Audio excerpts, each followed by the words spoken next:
Assalamualaikum warahmatullahi wabarakatuh. Perkenalkan, nama saya Ditya Pamungkas, mahasiswa Fakultas Ilmu Sosial dan Ilmu Politik, jurusan Ilmu Politik Universitas Siliwangi, dengan nomor pokok mahasiswa 223507120. Oke, video kali ini dibuat untuk memenuhi salah satu tugas ujian tengah semester mata kuliah perbandingan politik. Oke, di sini saya akan membahas mengenai perbandingan sistem pemerintahan yang dilakukan oleh negara Indonesia dan Jepang. Sistem pemerintahan merupakan serangkaian cara yang digunakan suatu negara untuk mengatur segala yang berhubungan dengan kepemerintahan dan juga kenegaraan. Aturan pemerintahan yang masuk dalam sistem berkaitan dengan sekumpulan aturan dasar tentang pola kepemerintahan, pola pengambilan kebijakan, pola pengambilan keputusan, dan juga yang lainnya. Oke, terdapat beberapa sistem pemerintahan di dunia. Di antaranya itu ada sistem pemerintahan presidensial, parlementer, semi presidensial, liberal, demokrasi liberal, dan komunis.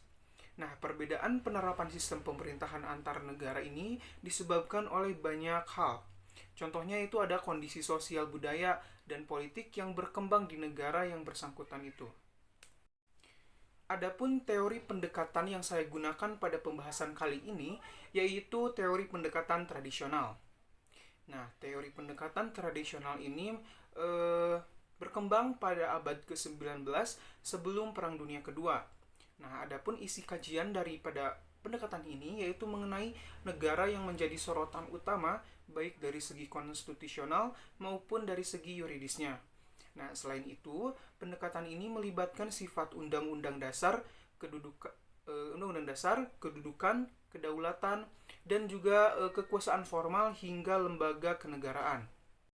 Oke, selanjutnya kita langsung saja ke pembahasan mengenai perbandingan antara sistem pemerintahan yang dilakukan oleh Indonesia dan juga Jepang. Jepang merupakan sebuah negara monarki konstitusional. Dikatakan monarki konstitusional karena kepala negara Jepang adalah seorang kaisar. Kaisar Jepang memperoleh tahta secara turun-temurun. Kaisar Jepang dalam memerintah, kekuasaannya dibatasi oleh konstitusi Jepang sehingga ia tidak memiliki kekuasaan yang mutlak. Kepala pemerintahan dan kepala negara dipisahkan atau dipegang oleh dua orang. Kaisar Jepang sebagai kepala negara, sedangkan menteri atau perdana menteri sebagai kepala pemerintahan. Ada sejumlah kelebihan yang dimiliki oleh negara Jepang jika dibandingkan dengan negara lain. Salah satunya, jarang terjadi demonstrasi dan kerusuhan. Untuk itu, Jepang menjadi salah satu negara yang dikenal aman di dunia, sehingga tidak sedikit pemodal asing yang menanam modalnya di negara ini. Sistem pemerintahan di Jepang mulai berlaku pada tahun 1947.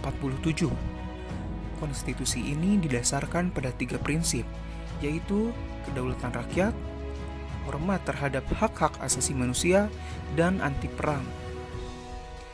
Selain itu, konstitusi juga menetapkan 3 badan pemerintahan. Antara lain ada legislatif, diet atau parlemen. Kemudian ada badan eksekutif atau kabinet, dan badan yudikatif atau pengadilan. Jepang menganut sistem pemerintahan parlementer Inggris dan Kanada. Berbeda dengan Indonesia, rakyat Jepang tidak memilih presiden secara langsung. Nantinya, para anggota diet akan memilih dan menentukan perdana menteri dari antara mereka sendiri. Selanjutnya, kita akan memasuki ke pembahasan yang kedua, yaitu mengenai sistem pemerintahan yang dilakukan oleh negara Indonesia. Seperti yang telah kita ketahui, bahwasanya bentuk pemerintahan dari negara Indonesia ini merupakan republik. Nah, sedangkan sistem pemerintahan negara Indonesia ini adalah sistem presidensial. Bentuk pemerintahan republik merupakan pemerintahan yang mandat kekuasaannya berasal dari rakyat melalui mekanisme pemilihan umum dan biasanya dipimpin oleh seorang presiden. Sistem presidensial ini merupakan suatu sistem negara yang dipimpin oleh presiden. Presiden merupakan kepala negara sekaligus kepala pemerintahan. Presiden dan wakil presiden dipilih secara langsung oleh rakyat melalui pemilihan umum. Presiden dan dalam menjalankan pemerintahannya dibantu oleh menteri-menteri. Presiden ini berhak mengangkat dan memberhentikan para menteri tersebut. Para menteri atau biasa disebut sebagai kabinet bertanggung jawab terhadap presiden. Presiden dalam menjalankan pemerintahannya diawasi oleh parlemen.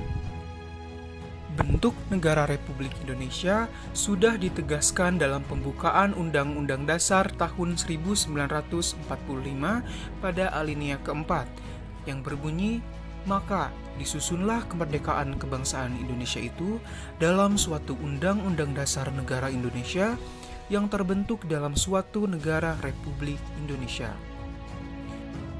Nah, selain itu, bentuk Republik Indonesia ini diatur secara gamblang dalam pasal 1 ayat 1 Undang-Undang Dasar 1945 bahwa negara Indonesia ialah negara kesatuan yang berbentuk republik.